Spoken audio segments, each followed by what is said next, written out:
I'm like, got me f***ed up. I'm down $3,000. What am I gonna do when it comes back to my entry? Check this out. So market edges could be its own trading strategy, and you're probably undervaluing them in your own trading. So we're gonna jump right into the charts. We're not gonna waste any time. I'm gonna go ahead and just share my screen and we'll get right into it. For those of you who are new here, my name is Forrest. I invest in stuff. I've been trading for about 10 years now, 7-figure trader. I also have a brick and mortar business in the heart of Miami, Florida.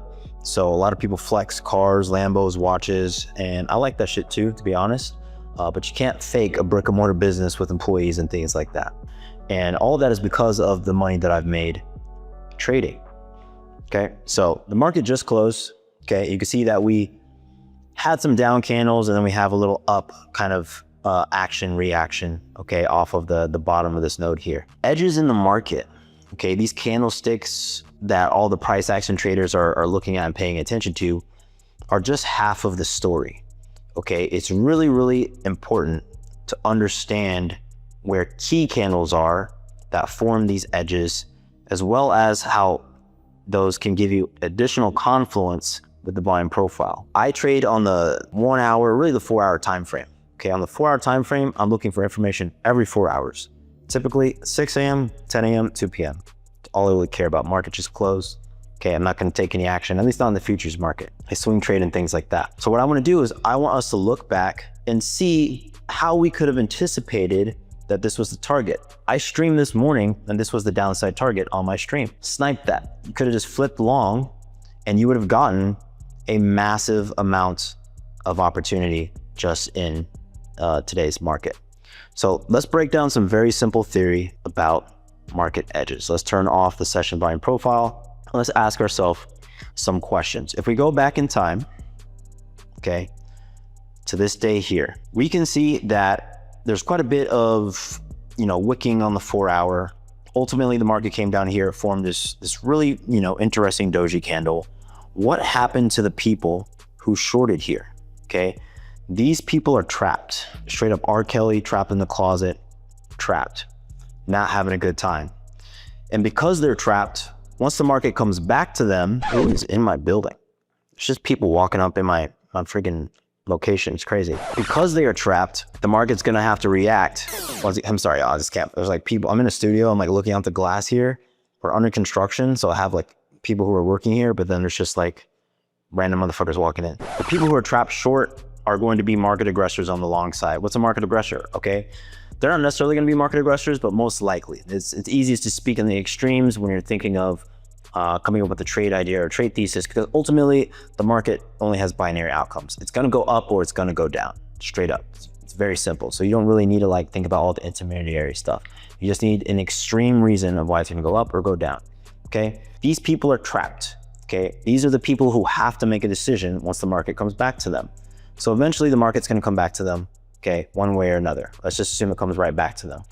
If I've been red the entire time I've been in a trade, okay, the market goes up a little bit like that, okay, I'm super red in this trade. Okay, we can even go back. Let's just go back to right here. Let's take a short, okay?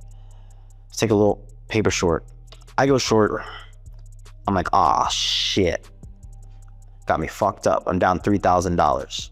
What am I gonna do when it comes back to my entry? I'm gonna be slapping buy. And I'm gonna be doing that as we get close to it. I'm not necessarily gonna wait until we hit the exact price. You can see that, some people were very red. We had this pop up here, okay? As we start to approach my entry, I'm going to want to get out.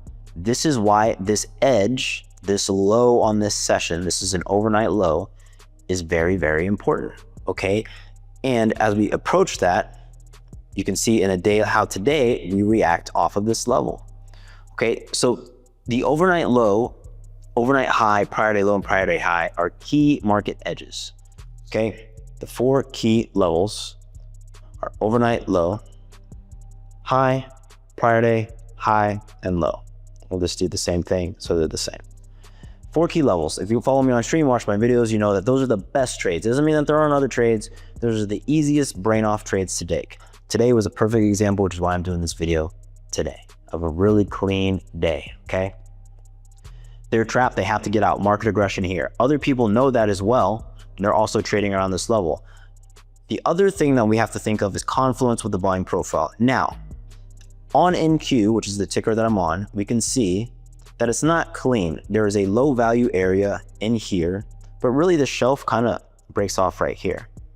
So what I'm looking for is confluence with the level and the edge of a node, okay? So there's a node here, and there's this edge here, and this gives me enough confluence. There's a little bit of a delta, but it's pretty close. But when we add in the layer, okay, same time frame on NQ, we can see that it's a lot cleaner. Okay, we'll get rid of the session. Look at this here, and you can see that I just lined it up with this edge. Now, me as a trader, I'll even fine tune my levels a bit to the VP. I might zoom in to like the 1 hour and find another shelf, but you can see how there is an obvious node right here, okay, with this edge.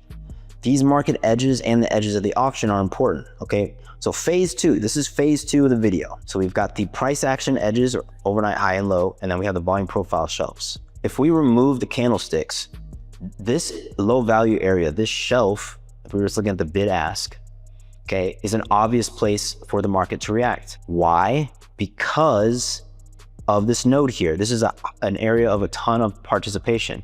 And because there's a ton of participation there, we know that the market has to react there, right? Very, very simple. You end up with this key area, okay, with a ton of confluence of a market edge where people are trapped. You add in phase 2, which is the volume profile of this node, and you end up with A trades. Okay, these are really, really good trades. Okay, confluence on both shelves on both charts. What I want you to do after watching this video, and I actually need to wrap this up, it's gonna be longer because I gotta go to my other studio and get ready to move some stuff, is just test this yourself. Okay, this is the only thing you need to be a good trader, guys. On the higher time frames, look for confluence on market edges and the volume profile. It'll change your trading life, I promise you. The last thing that you're gonna do is you're gonna join my trading community, Trade Edge. You're gonna subscribe to this. You're gonna show up for yourself every single day. You're gonna track your performance, and you're gonna take trading seriously. Otherwise, you will continue to struggle and you will fail.